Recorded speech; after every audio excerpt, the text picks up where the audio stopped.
Bonjour à tous.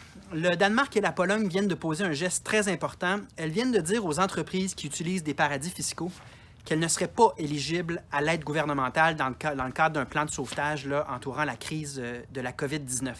Elles viennent également de dire aux entreprises qui avaient l'intention de verser des dividendes à leurs actionnaires à même l'aide gouvernementale que ça non plus, ce ne serait pas toléré.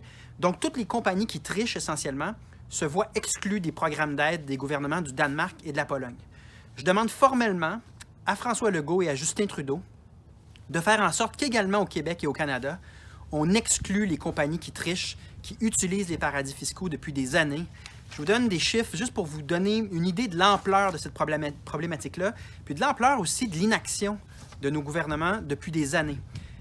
Ça nous coûte 800 millions en revenus dans la caisse, dans les fonds publics, 800 millions par année au Québec, et c'est 8 milliards au Canada d'argent qui n'est pas perçu en cause des paradis fiscaux. On estime que les entreprises ont à peu près 350 milliards de dollars qui dorment en ce moment cachés quelque part dans les paradis fiscaux, puis ça exclut les particuliers.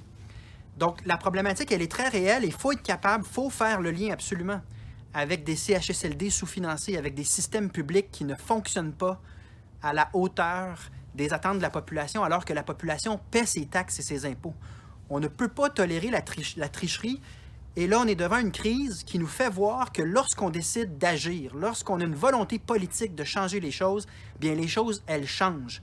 Donc, sur la question des paradis fiscaux, profitons de cette crise-là pour envoyer un nouveau signal, être catégorique sur le fait que les entreprises qui ne contribuent pas, les entreprises qui trichent, mais n'ont pas accès à nos taxes, à nos fonds publics dans le cadre de plans de sauvetage. Profitons de la crise pour agir maintenant.